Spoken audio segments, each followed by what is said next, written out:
여러분, 우리 IM 교회는 건물을 추구하는 교회는 아닙니다. 제가 교회를 시작했을 때 멋진 건물을 생각하지 않았습니다. 그러나 정말 실력 있는 사람들, 믿음의 사람들을 꿈꿨습니다. 저희 교회가 작지만 그래도 하나님의 마음을 추구하려고 애를 쓰는데요. 최근에 감사한 것은 우리 임마누엘 성육교회가 재정적으로 많은 어려움을 당해서 우리가 봤잖아요. 이렇게 건물 보러 오는 사람들 많고 그러잖아요. 우리가 이곳에서 같이 예배드리는데 교회가 이렇게 재정적인 압박을 받으니까 우리가 헌금을 하자. 그래서 임직자들이 함께 모여서 결의했는데 매달 1,000불씩 헌금하자. 그래서 지난주에 헌금을 드렸습니다. 우리 여기서 뭐 얼마나 더 헌금할 수 있는 사람이 얼마나 있겠습니까? 100불이라도 아까운데. 그렇지만 하나님의 마음을 추구하는 거예요. 그래서 여러분, 우리 교회가 어떤 교회가 되기를 원하는지 우리는 그걸 결정해야 합니다. 나이스한 교회는 많아요. 나이스한 교회는 많습니다. 우리가 정말 예배드리기 편한 교회들 많습니다. 하지만 우리는 먼 훗날 우리가 정말 신앙생활을 잘했다, 우리 후손들에게 부끄럽지 않은 교회를 우리가 세웠다 할 수 있어야 되거든요. 한번 보세요. 결론은 지어져 있어요. 우리는 하나님 앞에 설 것입니다. 주님 앞에 선다는 걸 분명히 우리는 고백해요. 그렇다면 그분 앞에 섰을 때 가장 큰 후회될 일이 뭐가 있을까요? 대충 믿는 것은 안 믿는 것입니다. 진짜 제대로 믿어야 됩니다. 그러려면은 우리는 계속 테스트를 겪어야 합니다. 테스트를 겪어야 돼요. 내 자존심이 어느 정도인지, 내 자아가 어느 정도까지 고집이 있는지, 이런 걸 겪어야 되는 것입니다. 그러려면 언제 겪습니까? 예배 중에 겪을 수 없어요. 우리 진아자매님을 어제 잠깐 만났는데 진아자매가 눈물을 흘리면서 제가 이번에 임직식을 교회 창립 15주년 맞아서 임직시킬 만한 사람들을 좀 대상으로 만나고 있는데 눈물을 흘리면서 얘기하는 소리를 듣고서 제가 와, 하나님 감사합니다. 저런 자매를 보내주셔서 감사합니다. 부족하다고 얘기하고, 처음에 우리 자매님이 교육할 때 그 전에 있었던 교회는요 되게 대우를 받았어요. 모든 사람들이 막 진짜 장로님처럼 집사님 대우받는데 여기 왔더니 자매님 하니까 갑자기 기분이 나빠. 처음에 약간 마음이 상하는 거야. 내가 왜 이 소리 들어야 되나? 그렇지만 시간이 지나면서 견디면서 무슨 이유가 있겠지 했는데 자매님이 지금은 너무 자연스러워 좋다는 거예요. 너무 감사하다는 거예요. 부족하다는 거예요. 그래서 저는 하나님이 기뻐하시겠구나. 그걸 하나님께서 보기 원하셨는데, 어떤 직책에 대해서 관심을 갖는 그 자체부터 전 자격 미달이라고 생각합니다. 그냥 관심도 없어야 돼. 근데 우리가 봤을 때 그 사람을 세워야 되겠다 그 결정했을 때는 아멘하고 받을 수 있는 그런 것이 제가 꿈꾸던 교회입니다. 항상 어떤 무리가 있는 것은요 욕심 때문에 그렇죠. 오늘 우리는 이 구속의 사랑을 볼 건데, 구속이라고 하는 것은요 똑같은 말인데도 정반대 개념이 있어서 이 둘 중에 하나를 잘 이해해야 합니다. 구속시킨다 그러면 유치성에 갇히는 거잖아요. 근데 오늘 제가 말씀드리는 구속은요 값주고 사는 거예요. 자유를 주기 위해서 값주고 사는 거예요. redeeming, 값주고 사는 것입니다. 호세아서 3장은요 구약 성경에서 하나님의 사랑을 가장 밝히 보여주는 장입니다. 이 호세아 3장처럼 하나님의 사랑을 명확하게 보여주는 장은 없습니다. 그래서 하나님은 하나님의 이 마음을, 북이스라엘이 하나님을 떠나고 우상 숭배하고 불륜을 저지르고 음란을 행하는 이런 마음들을 보면서 하나님은 너무 안타까워가지고요 내 마음을 이해할 수 있는 사람이 누가 있을까 보니까 호세아가 그런 마음을 가진 것 같아서 호세아를 사용해서 하나님의 마음을 대변해 주는 거예요. 여러분, 하나님은요 이스라엘과 결혼을 했습니다. 시내산 앞에서 언약식을 치렀습니다. 프로포즈를 하고 결혼식을 치렀습니다. 그리고 하나님은 내가 정말 너희들을 사랑할 것이며 너희들을 구별해서 정말 훌륭한 나라를 세울 것이며 모든 나라에게 영향을 끼칠 수 있는 나라가 되게 하겠다. 나만 잘 섬겨라.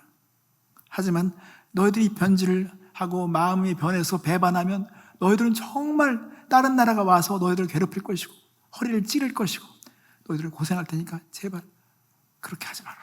근데 이스라엘이 밥 먹듯이 죄를 지고 우상에 달려가니까 하나님께서 너무 안타까운 마음에 이 하나님의 마음을 전하고 싶은 거예요. 자, 1절 말씀을 보겠습니다. 여호와께서 내게 이르시되 이스라엘 자손이 다른 신을 섬기고 건포도 과자를 즐길지라도 여호와가 그들을 사랑하니 너는 또 가서 타인의 사랑을 받아 음녀가 된 그 여자를 사랑하라 하시기로. 여러분, 이 말씀이요 이렇게 쉬운 것 같지만 쉬운 내용이 아닙니다. 제가 저희 아내와 함께 차를 타고서 이렇게 프리웨이를 가고 있는데 자칫 잘못해가지고 속도 위반으로 걸렸어요.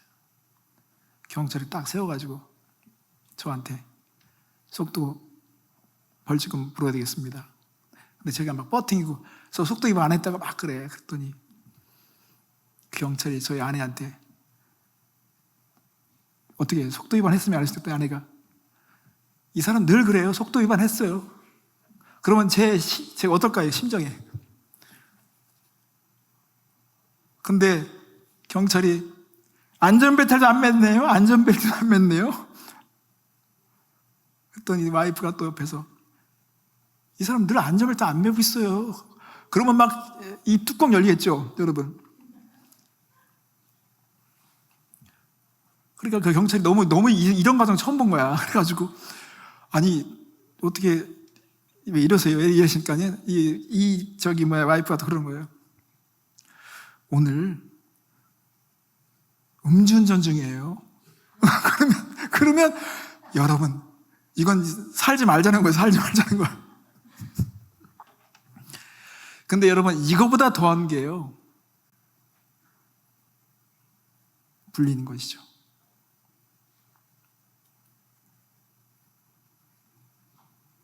여기서 보니까 이스라엘 자손이 다른 신을 섬기며 건포도 과자를 즐길지라도 그랬어요. 건포도 과자, 이 건포도, 포도는 기쁨을 상징하는데 이스라엘 백성이 다른 남자와 함께 그렇게 사랑을 나누고 그렇게 즐기는 이런 모습들을 남편이 봤을 때 이게 얼마나 마음이 안타깝겠습니까? 근데 하나님께서는 호세아에게 명령한 것입니다. 그 여인을 사랑하라는 것입니다. 근데 하나님께서 여기서 내 아내를 사랑하라는 표현보다 그 여자를 사랑하라는 표현은 어쩌면 호세아가 가지고 있는 이런 소외감, 이렇게 분리되어 있는 마음을 표현했을 수 있을 것입니다. 정말 악화된 상황이죠.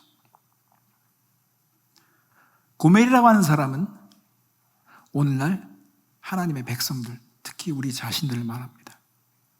우리가 고멜과 같이 정말 하나님의 사랑을 받는 백성들, 이스라엘 백성들이 떠난 것처럼 하나님의 사랑을 받는 자로서 우리가 정말 사랑하는 자를 배반하고 다른 곳에서 기쁨을 찾으려는 이런 것들을 지금 우리가 보여주고 있는 것입니다. 그런데 하나님께서 사랑하라는 것입니다.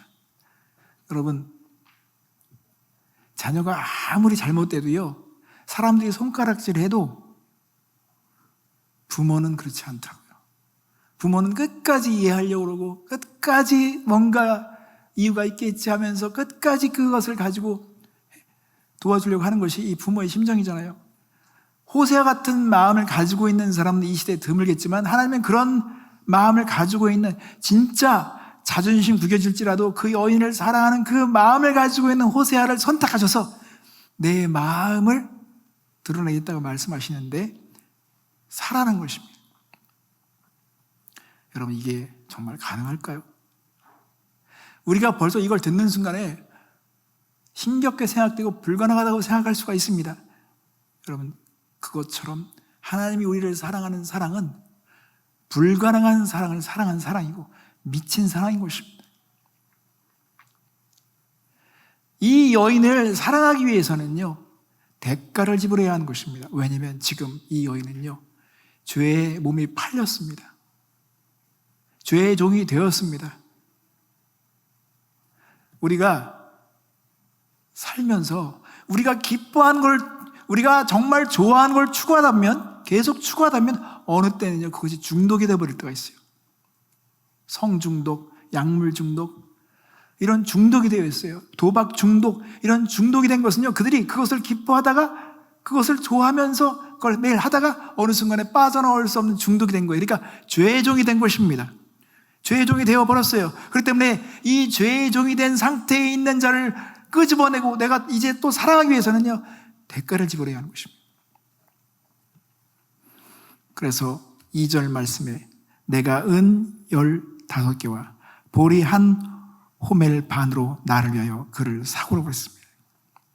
여러분, 지금 이 고멜을 사기 위해서는요, 어떤 대가를 치러야 되는지를 지금 말하고 있습니다.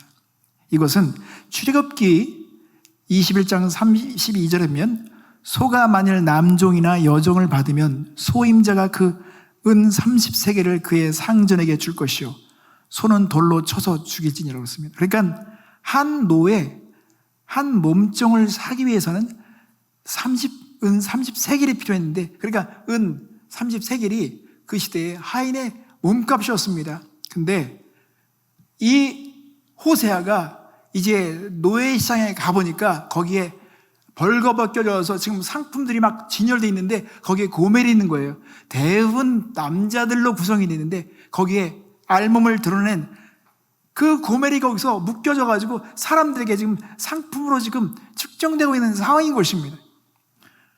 고멜은 가치가 떨어졌어요.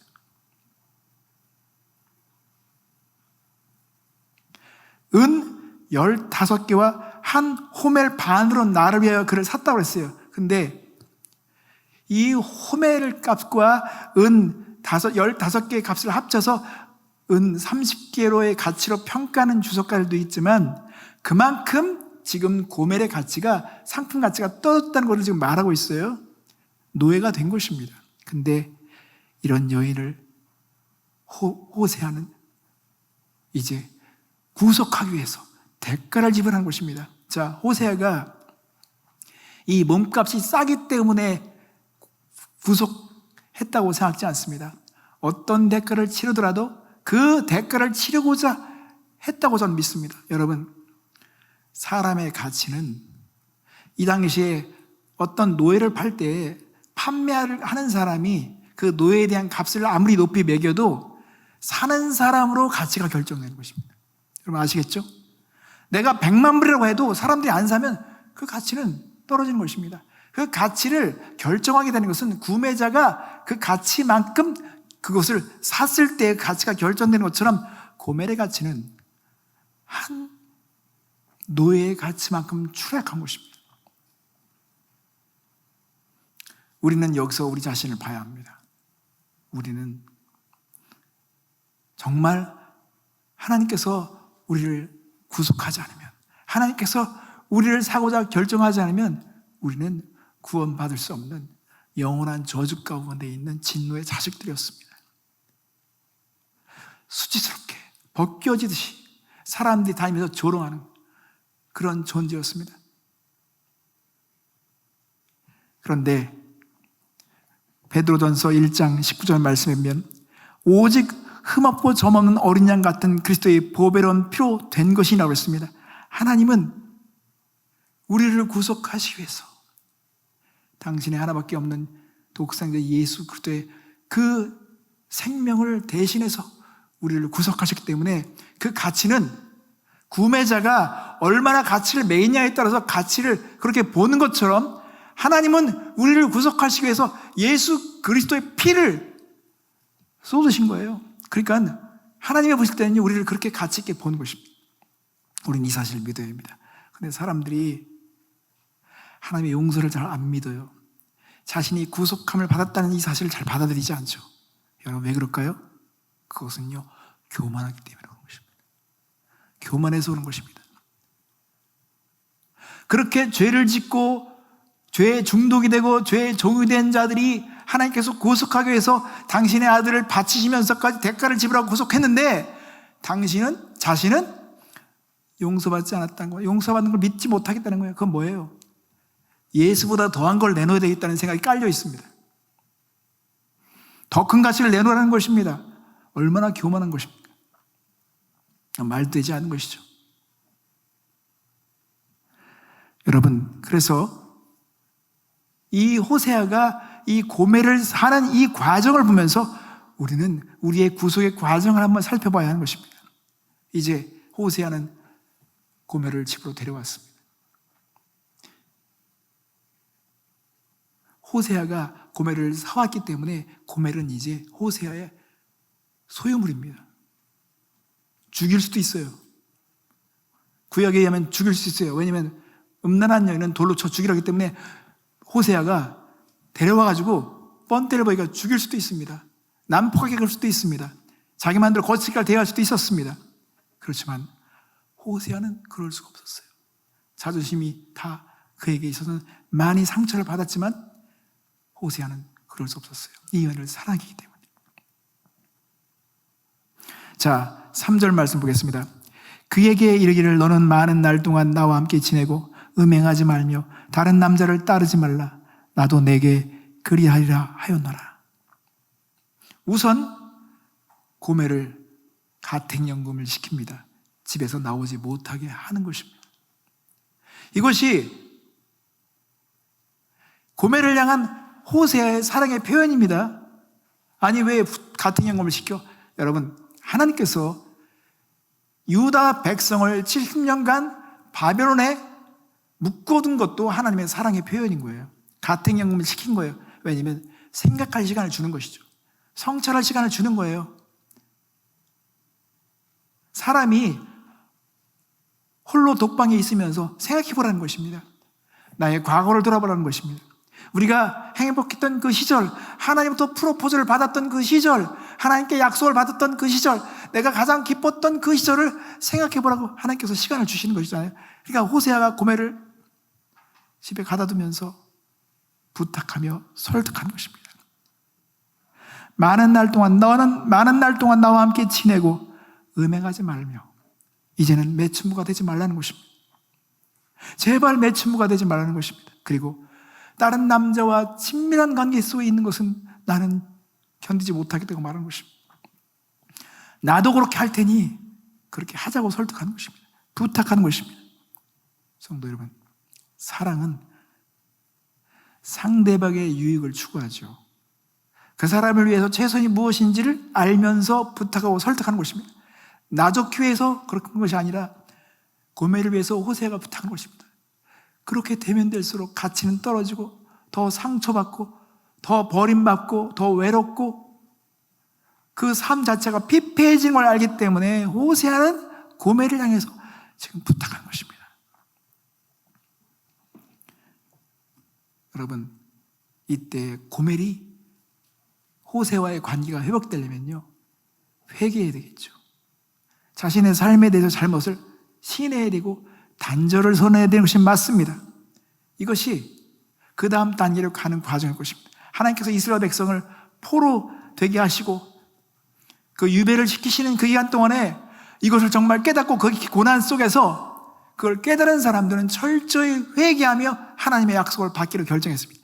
제가 어제 새벽에 에스겔서를 나누면서 말씀을 전했었는데요, 여러분, 아무리 우겨쌈을 당하고 고난을 받아도요, 죄로 인해서 고통을 받는다 할지라도요, 언제든지 출구가 있고 희망이 있습니다. 그 희망은 언제냐면요, 정말 자신의 죄를 깨닫고 결심했을 때, 그 죄에 대한 대가를 내가 달게 받겠다고 각오했을 때 하나님은 그 시점에서 소망을 주시는 것입니다. 다니엘과 에스겔 같은 사람들은요, 똑같은 70년의 포로 삶을 사는 거예요. 그런데 어떤 사람은 부정하면서 시간을 보내. 이 시간을 부정해. 이렇게 연약한 신, 바벨론에 정복당하도록 내외로 지금 방치한 신을 내가 왜 믿어? 하면서 부정해. 어떤 사람은 거절해버려. 그러니까 똑같은 환경인데도 어떤 사람은 부정하며 거부하며 절망으로 세월을 보내는 사람이 있는 반면에 그 속에서 죄를 깨닫고 뜻을 정하면서 하나님 무엇이든지 내가 받아들이겠습니다 할 수 있는 사람들에게는요, 하나님께서 비전과 환상을 주신 것입니다. 견딜 수 있도록. 그러니까 에스겔만 환상을 보잖아요. 환상. 여러분, 이런 게 있어요. 제가 한 달에 한 번씩 찬양 사역자들을 만나는데요, 저희 아내가 저에게 그런 얘기를 들려주더라고요. 한 사역자 아내가 그런 고백을 하더래요. 사모님, 저 사역자와 함께 살면서 처음에 결혼했을 때 그 나름대로의 꿈이 있었었는데 그게 다 무너지면서 정말 애 키우면서 정말 고생했어요. 그래서 미쳐버릴 것 같았어요. 그래서 성전 앞에 가서 막 펑펑 울었어요. 펑펑 울었어요. 10대부터 사역을 나가니까 집에는 혼자 애들 보니까 힘들었어요. 그런데 하나님께서 음성을 주시더래요. 딸아, 그 사역자 A죠. A를 나를 위해 좀 쓰게 해줄 수 없겠니? 무슨 의미인지 아시겠죠? A를 나를 위해서 쓰게 해줄 수 없겠니? 근데 그 음성을 딱 듣는 순간에 그 다음부터 없어졌대요. 그 괴로움이 없어졌대요. 그 고민이 없어졌다는 거예요. 아, 하나님이 원하시는구나 하니까 그걸 견딜 수 있는 힘이 있는 것처럼 같은 고난이지만 사람의 말과 이루가 아니라 하나님으로부터 어떤 비전을 받고 하나님의 뜻을 명확하게 들었을 때 견딜 힘을 갖는 것처럼 다니엘이 그 고난 중에 뜻을 정했어요. 아, 그렇구나. 우리 부모님이 말씀하시고 예레미야 선지자가 말했던 것처럼 우상을 섬기면 하나님께서 포로로 데려간다고 그러고 그렇게 백성들이 이제 바벨론의 포로가 된다고 선포했는데 그대로 됐구나. 그러니까 말씀대로 됐구나 하니까 하나님을 제대로 섬기지 않으면 이런 고통을 받는구나. 그러면 이걸 깨내는 것이 아니라 뜻을 정하는 거잖아요. 뜻을 정하고 우상을 숭배하지 않겠다고 결정하게 되는 거잖아요. 그러니까 사자굴에 들어가도 나 굽히지 않아요. 금신상에 절하지 않아. 이런 사람들은요, 제대로 보고 제대로 시인하고 제대로 뜻을 정했기 때문에 그런 사람들은 다른 사람이 보지 못한 눈이 열려서 모든 제국들이 되어지는 걸 다 보는 거예요. 다니엘은 다 보잖아요. 지금 바벨론에 살고 있으면서 페르시아를 보고 있어요. 로마를 봅니다. 그리고 인자가 오는 것, 구름 타고 오시는 걸 봅니다. 이렇게 그런 걸 볼 수 있는 눈이 있으니까요, 왕도 그냥 인간의 존재로 보이는 거예요. 아무리 권세를 떨어도 뭐 50년 이상 되겠어? 여러분, 아무리 거만을 떠는 절대 권력자도요 70년 이상을 권력을 유지한 존재는 이 땅에 하나도 없습니다. 다 왕이 바뀌죠. 자식들에 의해서 살해가 되기도 하고 다 죽죠. 그러니까는 우리가 믿는 정말 하나님을 절대적으로 하나님을 경외하며 모든 왕 중에 뛰어난 왕으로 절대 창조주로 믿는 사람들은요, 사람을 볼 때 부러울 게 없어야 됩니다. 그냥 한때 저렇게 저 노릇하다 가겠지. 그래야 70년 포로 기간 동안에 우리는 이걸 배웠어야 되는 거예요. 그러니까 여러분, 호세아가 고멜을 가택연금을 시키면서 생각할 기회를 주는데 고멜이 바른 입장이라면 그래 맞아, 내가 이렇게 해서 가족들에게 고통을 주고 이웃들에게 조롱을 받고 내가 이렇게 가치가 떨어졌지. 그리고 호세아가 나를 사랑해야 하는 이런 마음을 보면서 감격하면서 여보 나 그렇게 안 살게. 이게 하나님께서 하나님의 백성들에게 바라는 것이지 않겠습니까? 그래서 예수님께서는 요한복음 8장 11절에 가늠하다 붙잡힌 여인을 그 종교인들이 막 돌로 쳐 죽이려고 했을 때 예수님께서 바닥에 쓰셨어요. 그때 예수님께서 호세아 3장에 있는 말씀을 쓰셨는지 뭘 쓰셨는지 모르지만 자, 죄 있는 자는 돌로 쳐라. 너희들이 구약을 믿고 있는데 호세아를 생각해봐라. 뭐 얘기할 수 있겠죠. 그렇지만 이 가늠하다 붙잡힌 여인에게 죄를 용서해 주는 것은 거기서 끝난 것이 아닙니다. 예수님께서는 말씀하셨습니다. 대답하되 주여 없나이다. 예수께서 이르시되 나도 너를 정죄하지 아니하노니 가서 다시는 죄를 범하지 말라 하시니라. 최근에 중국에서는요 성경이 지금 바뀌어지고 있다고 들었습니다. 성경이 바뀌어졌네요. 이제 예수 믿는 사람은 어떻게 할 수 없어. 핍박하면 더 성장하니까 그냥 놔주되 성경만 바꾸자. 성경을 본문을 바꾸는데 지금 이 본문 같은 경우는요, 어떻게 바뀌냐면요, 그 여인을 따로 데려와서 돌로 쳐 죽이니라 바뀌었대요. 하나님의 이런 사랑, 용서, 이런 개념이 그들에게는 감당할 수 없기 때문에 정죄의, 그들이 돌로 쳐주고 심판하고 당의 이름으로 처단해야 되기 때문에 그들이 이렇게 예수님의 이 복음을 자기식으로 다 바꾸는 것입니다. 예수님은 용서하시지만 그 여인에게 부탁하셨습니다. 설득하셨습니다. 다시는 그렇게 하지 말라고 말씀하셨습니다. 자, 호세아 3장 4절과 5절 말씀 보겠습니다. 이스라엘 자손들이 많은 날 동안 왕도 없고 지도자도 없고 제사도 없고 주상도 없고 에봇도 없고 드라빔도 없이 지내다가 그 후에 이스라엘 자손이 돌아와서 그들의 하나님 여호와 그들의 왕 다윗을 찾고 마지막 날에는 여호와를 경외함으로 여호와와 그의 은총으로 나아가리라 했습니다.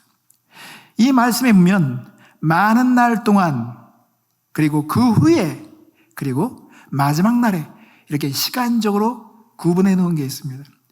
이스라엘 자손이 많은 날 동안 왕도 없고 지도자도 없고 제사도 없고 주상도 없고 에봇도 없고 드라빔도 없이 지내다 그랬습니다. 이스라엘 백성이 바벨론에 살 동안에 그들은, 유다 백성이 바벨론에 살 동안에 그들은요 정말 고통 가운데 있었습니다. 제대로 하나님을 섬길 수 있는 그런 환경이 아니었습니다. 그러면 하나님은 분명히 약속하는 거예요. 너희들이 그 후에 이스라엘 자손이 돌아와서 그들의 하나님 여호와 그들의 왕 다윗을 찾고, 우리가 최근에 느헤미야서를 봤지만 그들은 성벽을 재건하면서 정말 하나님을 예배하는 그런 장면을 봤던 것처럼 유다 백성이 회복되어 돌아와서 하나님을 왕으로 섬기는 그런 날을 다 내다보는 것입니다. 그런데 어떤 사람들은 이 호세아의 이 말씀이라든가 이런 하나님의 약속에 있는 말씀이 교회로 대체됐다고 착각합니다. 여러분, 그렇지 않습니다. 하나님은요 어떤 것을 말씀하시잖아요. 그러면 세상 끝날까지 그 말씀하신 걸 지키십니다. 지금도 이스라엘이 지금 이렇게 전쟁 중에 있는 것 있잖아요. 여러분, 다 하나님이 하시는 일인 것입니다. 하나님은 유대인들을 포기하지 않았어요. 구원이 유대인이 나왔다고 그랬죠. 이런 역사를 푸는 모든 실맛 힐탈이, 그 열쇠는요 유대인에게 있습니다. 그래서 지금 주의식 가운데 예수를 믿는 이런 사람들이 점점 늘어나고 있는데, 결국은 이 복음이 유대인 안에 충만하게 완전하게 성취됐을 때 예수님이 오시게 되는 것입니다. 그러니까 우리는 이 유대인에 대한 역사에 관심을 가지게 되고, 이스라엘이 어떻게 되는지, 그리고 아마겟돈 전쟁 마지막 때가 거기서 결국 중동에서 터지고 이런 것들이 다 결국, 여러분, 하나님께서 예수님을 왜 그 땅에 보내셨을까요? 모든 제국들이 다 접점이 되는 그 지점, 지정학적으로, 정치적으로 모든 면에서 그 중요한 위치에 하나님께서는 그렇게 장소를 선택하시고 메시아를 그곳에 태어나게 하신 것입니다. 그리고 우리는 더 나아가서 마지막 날에 여호와를 경외함으로 여호와 그의 은총으로 나아가리라고 했습니다. 이게 하나님의 시나리오인 것입니다. 여러분, 우리는 고멜과 같은 자들이었습니다. 하나님께서 호세아가 보였던 그런 사랑처럼 은 30냥의 예수님을 팔았던 가룟유다의 그 속전을 그들이 치르면서 예수님을 사서 예수님을 죽이잖아요. 하나님은 예수님을 대가를 지불해서 고멜과 같은 우리 주인들을 사서 우리를 구속을 시킨 것입니다. 자, 그럼 우리는 어떻게 살아야 할까요? 하나님의 사랑에 우리가 눈을 떠야 되겠죠. 우리가 완전한 삶을 살지는 못한다 할지라도 과거와는 다른 삶을 우리는 추구해야 할 것입니다. 과거와는 달라야 합니다. 이전과 다른 모습이 있어야 합니다. 분명히 증언합니다. 여러분 가정에서 자녀들이 부모를 볼 때 1년 전이나 오늘이나 똑같다, 여러분은 예수 믿는 게 아닙니다. 종교생활 하고 있는 거예요. 자녀들은 그걸 증언할 수 있어요. 난 몰라, 다른 사람 몰라. 나는 내 어머니, 내 아버지를 볼 때 하나님이 살아있는 것을 난 믿는다. 하나님이 우리 부모님을 변화시키고 있다는 걸 나는 내가 증언할 수 있다. 그 정도로 믿어야 되겠죠. 그러나 똑같아. 교회에서 모습과 가정에서 모습이 달라. 그거는요, 잘못 믿는 것입니다. 세상이 어떻고 뭐 어떤 교회가 어떻고 그런 거 우리는 신경 쓰지 마세요. 중요한 것은 우리 가정에서 우리 자녀들에게 우리가 하나님의 사람인 걸 증명해야 돼야 하는 것입니다. 자동차의 전문가들은요, 엔진 소리만 들어도 이 자동차 상태가 어떤지를 안다고 그래요. 저는 그걸 믿습니다. 여러분, 우리가 하나님을 정말 믿고 하나님을 신뢰하고 하나님을 기뻐할 수 있다면 문제는 작아지는 것입니다. 자꾸 문제가 막 커 보이잖아요. 그건요, 지금 우리의 믿음에 불이 들어와 있는 거예요. 빨간불이 들어와 있는 것입니다. 그걸 다 삼켜버려야 돼요. 그 모든 걸 삼켜버려야 돼요. 그리고 모든 것은 다 내 탓입니다. 저희 집에도요, 지금도 싸우죠. 지금도 싸우는 중입니다. 아들, 딸들의 믿음의 문제를 가지고 지금도 싸우는 중입니다. 그렇게 싸워서 지금 교사라도 하는 것입니다. 자녀들이 교회를 떠나면 뭘 하겠습니까? 자녀들을 교회에다가 앉혀놓는 것도 힘들어요. 그런데 교사가 되기까지 싸워낸 그런 과정이 있는 것입니다. 그렇지만 지금도 부족한 게 다 보여요. 계속 싸우죠. 그러면 안 된다. 그러면 네 후손들을 어떻게 세우려고 하느냐?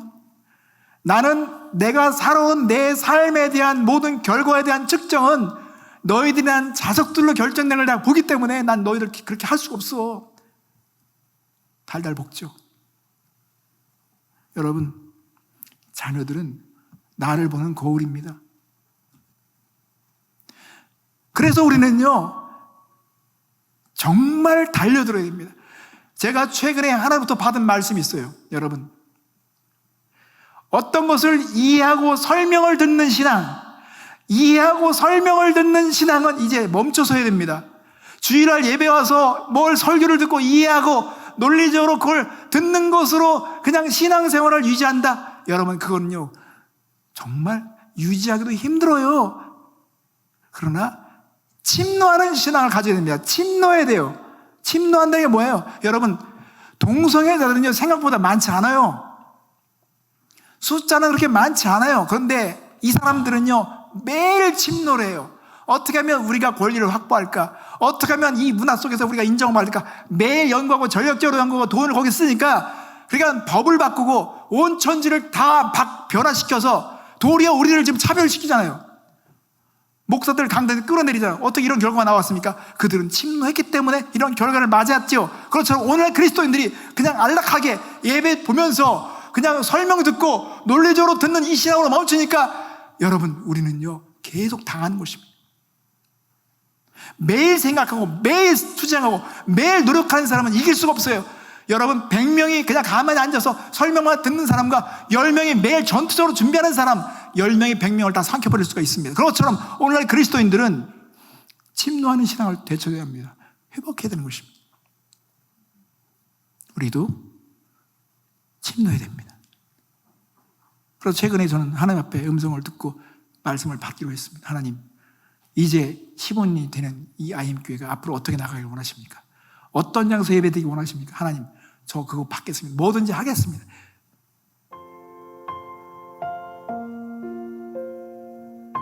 침노해야 됩니다. 하나님의 사랑을 정말 알았다면, 이런 미친 사랑을 우리가 정말 받았다면 우리는 침노해야 됩니다. 그냥 위로받는 신앙으로 멈추면 그거는 또 독이 되는 것입니다. 여러분, 우리가 각자 부활의 증인답게, 사랑을 받은 자답게, 사랑을 입은 자답게 살기를 원합니다. 함께 기도하겠습니다.